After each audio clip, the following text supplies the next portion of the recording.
Yo, what's up guys? Welcome back. Dito po si Denrica Adoy TV Sports. Well guys, ang ating pag-uusapan ngayon ay ito. Justin Brownlee may kapalit na po, okay? Sa Meralco at sa Gilas. Sino yan? Kilalanin natin sa pagpapatuloy. At ito na. Preview na po ng Banggaang Barangay Ginebra at Titan. Nako po. Malupitan ito. May sinabi, ha? May sinabi po si Junis. Yan, at makapa-shoutout. Bago po yan, magpapasalamat muna si Doy TV. 18k subscribers. Sa mga nanonood din sa atin, maraming salamat. Mabuhay po kayo. Alright? So, yun lamang po. Hindi pa po subscribe na po guys. Road to 19k na po kami, no? Sana po maging 20k na tayo this coming December. Pamasko nyo na po sa akin yun. Hindi, joke lang. Alright, dito po tayo sa ating usapan, ha? Justin Brownlee po muna tayo. Usapang Meralco po tayo. Okay? Kasi nga po, magkakaroon na po sila ng bakbakan. Hometown po ito, ha? Okay? Hometown natin ang magiging bakbakan nila. Alright? At inanunsyo na nga po, no, na ang maglalaro dyan ay ito pong si Fahedi. At ito po na si Ange Kwame. Okay? Nakapalit po mismo ni Justin Brownlee as national or naturalized player. Alright? Kasi nga po, pwede pong magkaroon ng 3 import ang isang koponan, no? Dalawa po dyan is solid 2 import, which is meron na tayo, Bahedi, at ito nga po si Hollis Jefferson, at ito nga pong si Ange Kwame. Okay? So matatandaan po guys na wala pa pong naipapanalo dito Meralco. Okay? So dahil nga po merong 2 additional players, no? Okay? Isa lang doon ng additional kasi si Romero pinalitan.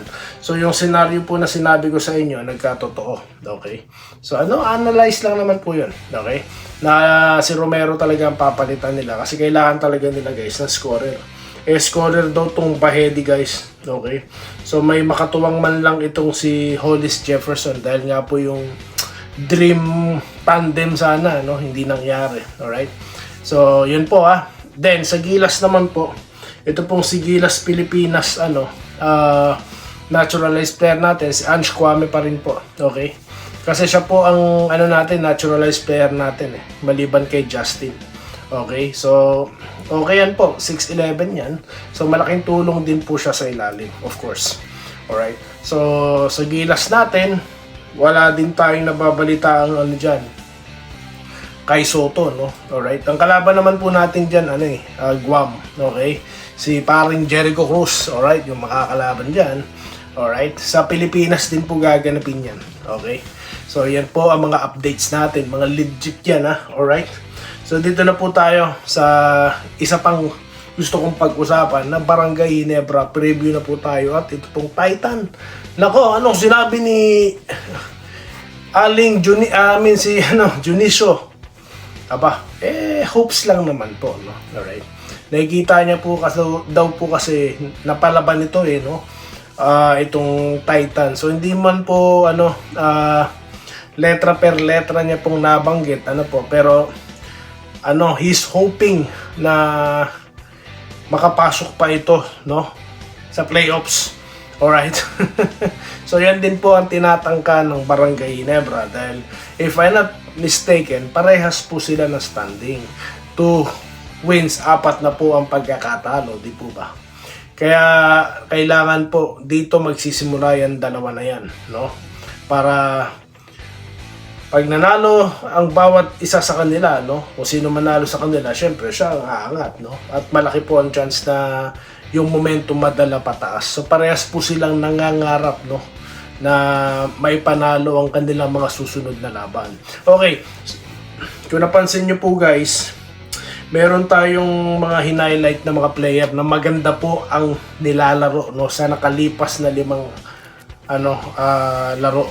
Sorry, nabanggit ko kanina 2-4, no, 2-3 pa lang po. Okay, ang Ginebra at ito pong kasi ang nilaro nila 5 pa lang. Nag-advance tayo.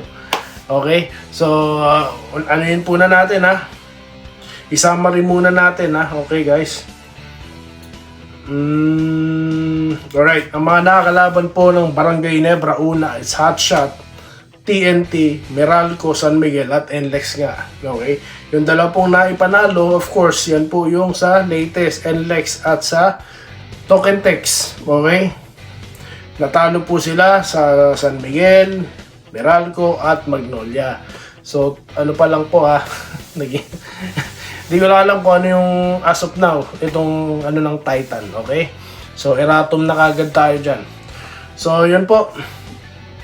Meron po tayong highlight ng 5 player guys, no? Alright? Yan nga po, sila Japet Aguilar, okay? Troy Rosario, Twin Tower yan. Ito pong si, Aparientos, di po ba? Si Holt at si Jeremiah Gray. Yan po yung malupitan na talagang pampato ng Barangay Ginebra na gumaganda po, no? Ang mga laruan nila. Okay, yan po. Kalaban nila dyan, The Beast, no? Junicio. Okay? So, yan po ang magandang bakbakan dyan. Alright, shoutout na po tayo guys. Magpa-shoutout na po si Doy TV. Dami po nagko-comment habang tinetape ko to. Lumalabas po mga komentaryo ha. Salamat po. Dito po tayo kay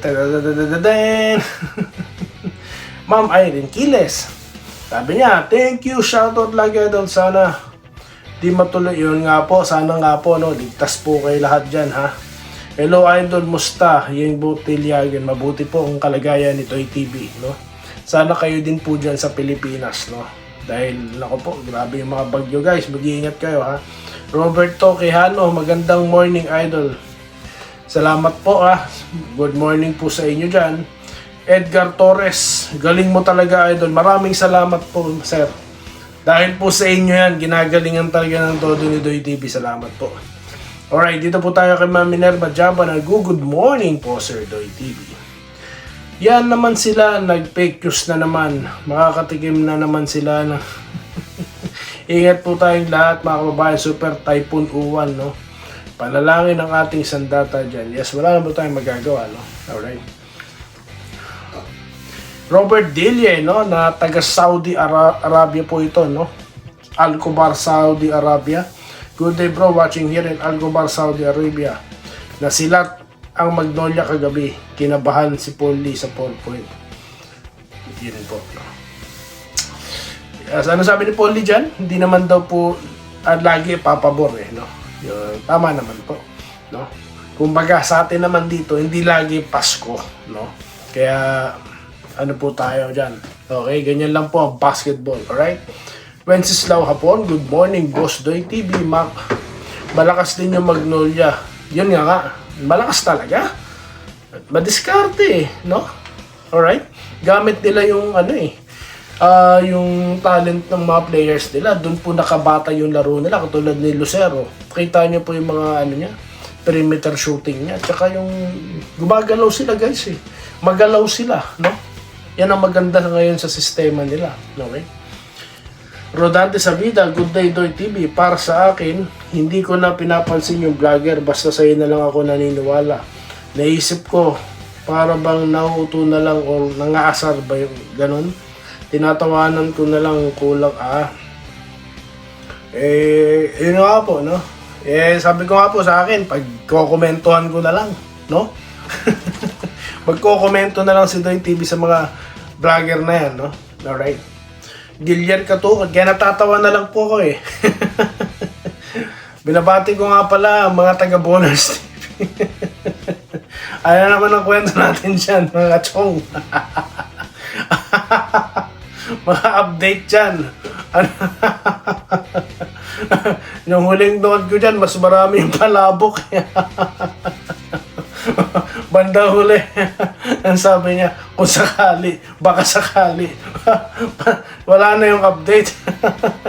Joke lang Baka nagagalit na sa akin ng mga taga-ballers Okay. Tracy Magdalena or Magdalene Nava. Alright. Good day kabayan Doy. Hi, nako, ibang team naman. Ibang player naman ang gamitin nyo. Alright.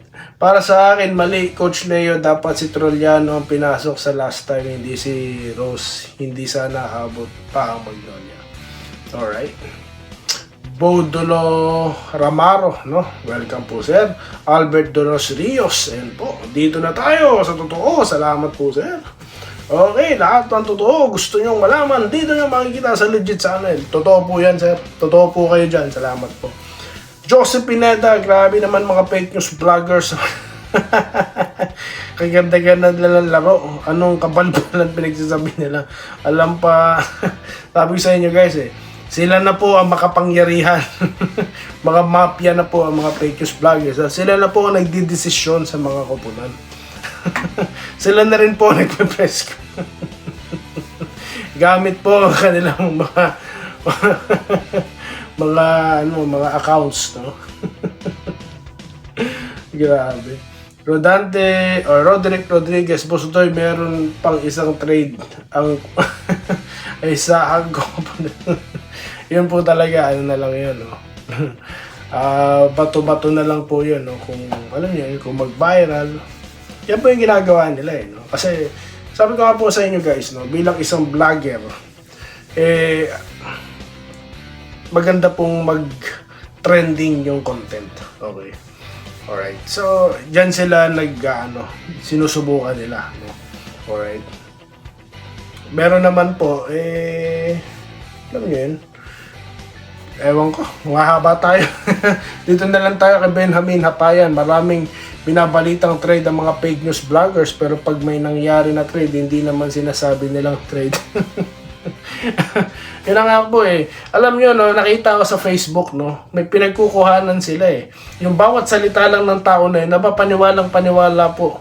Di naman sila naniniwala kung baga kinukuha lang nila as content, no. Yung tao na yun, na puro, blind item.